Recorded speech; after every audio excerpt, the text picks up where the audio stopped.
Hippocrates, the father of medicine, 400 years BC, no mention of diabetes in his writings. So diabetes is a fairly modern disease. Welcome to today's video, where we'll explore the real causes of diabetes, as revealed by the renowned health educator Barbara O'Neill. Did you know that diabetes, especially type 2, is not just a medical condition, but often a result of modern lifestyle choices? In this video, Barbara O'Neill will uncover how our diets, habits, and daily routines contribute to this growing epidemic. We'll discuss the hidden dangers of refined carbohydrates, the role of the pancreas, and practical solutions for managing and even reversing diabetes. By the end of this video, you'll have actionable tips to take control of your health and reduce your risk of diabetes. If you are interested in this topic, type "I am ready" in the comment right now. Just comment "I am ready." When I see your comment, I'll give you a heart. And if you want to support the channel, leave a like and subscribe. It takes less than a second and really helps the channel grow. And if you have any experiences and recommendations, I will love to read them in the comments below. Let's dive in. Diabetes, a lifestyle disease. Diabetes is a lifestyle disease. Did you know that diabetes is increasingly recognized as a lifestyle disease? That means it's largely influenced by our daily habits, particularly the foods we eat. Type 2 diabetes in particular is not a life sentence. With the right dietary and lifestyle changes, many people can manage and even reverse this condition. Modern diets are a major culprit. Foods high in refined carbohydrates, sugars, and hybridized wheat spike blood sugar levels and strain the pancreas. Over time, this leads to insulin resistance and, eventually, diabetes. What are your thoughts on diabetes being a lifestyle disease? Let me know in the comments. I'd love to hear your perspective.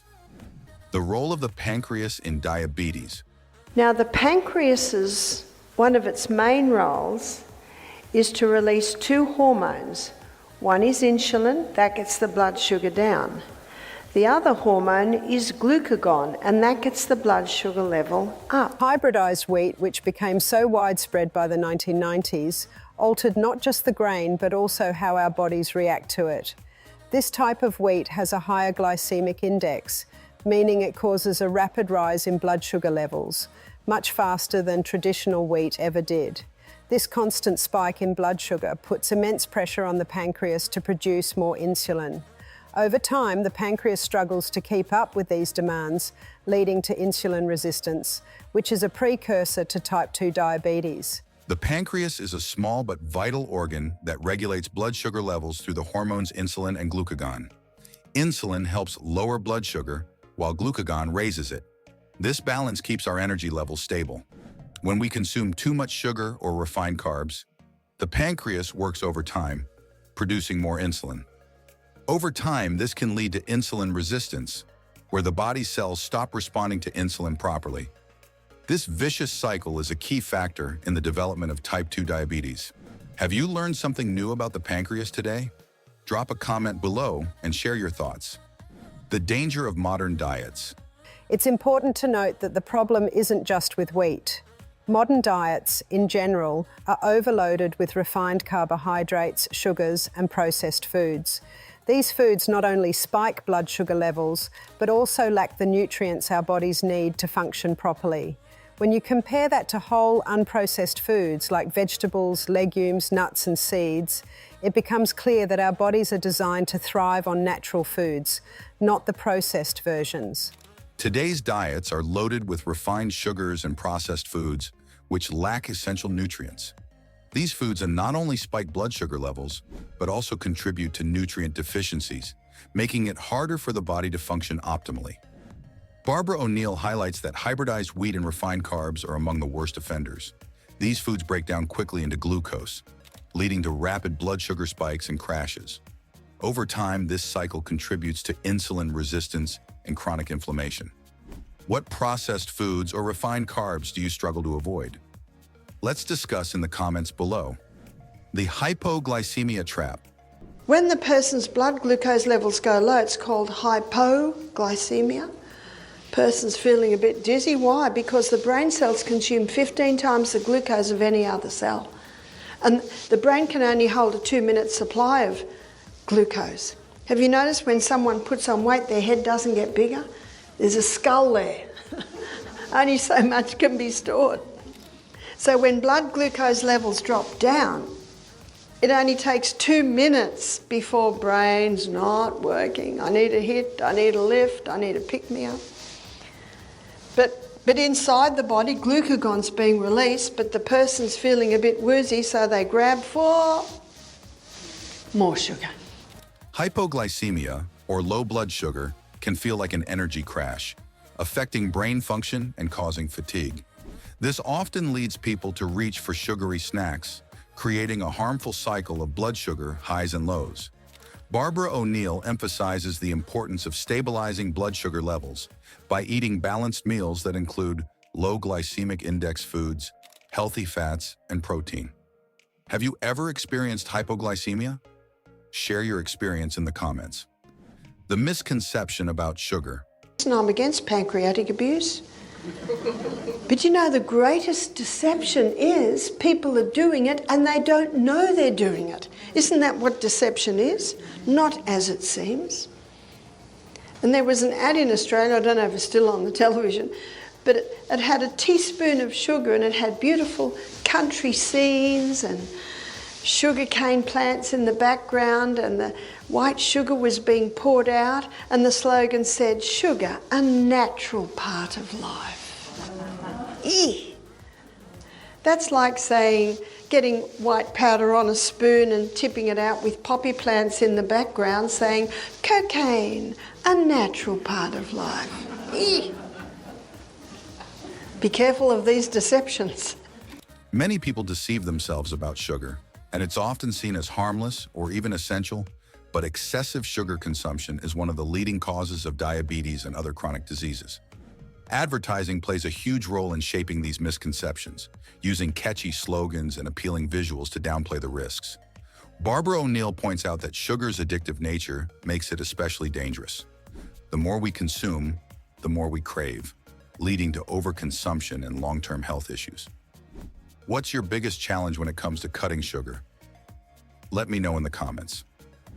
Insulin resistance, the core problem. A few days later, 2 teaspoons. Within a couple of weeks, 3 teaspoons. He can now handle them all. So sometimes if there are some you can't handle and they're even well soaked and rinsed, just start slowly and introduce yourself to them. As we looked at when we looked at the liver, the legumes are only a third the carbohydrate that you will find in your grains.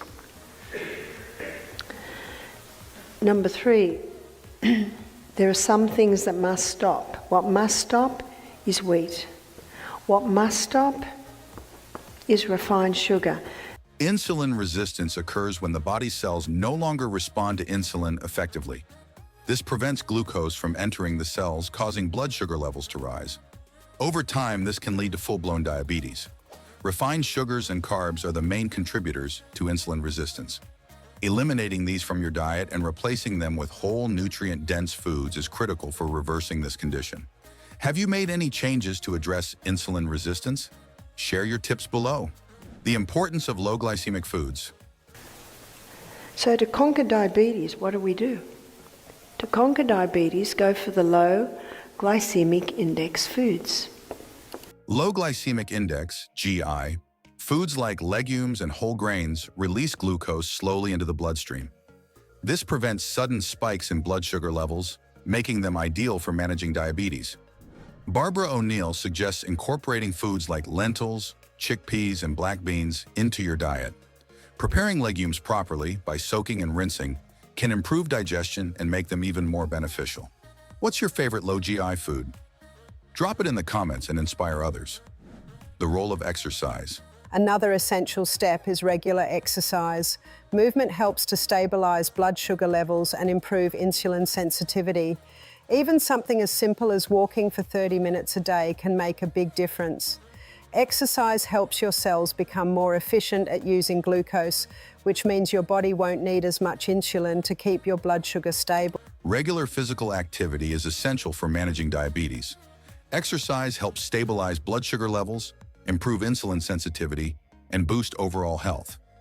Even a simple 30-minute walk daily can make a big difference. Barbara O'Neill also recommends incorporating high-intensity interval training, HIIT, for those who are able. This type of exercise is particularly effective in reducing blood sugar levels. What's your favorite way to stay active? Let me know in the comments. Hydration and diabetes. Hydration. And what he found was if he felt that he was getting a blood sugar level low between meals, he'd have a little bit of the salt and a glass of water, and it would maintain him. Staying hydrated is often overlooked, but plays a vital role in managing diabetes. Drinking enough water helps maintain stable blood sugar levels and supports metabolic functions. Aim for at least 8 to 10 glasses of water a day. How do you stay hydrated throughout the day? Share your tips below. The healing power of time. I do not advise diabetics eat every 2 hours because that really disrupts digestion. When we looked at the journey through the gut, did you notice that digestion averages 3.5 to 4 hours? So you've got to leave that break between meals. Healing the pancreas and reversing diabetes takes time and consistency.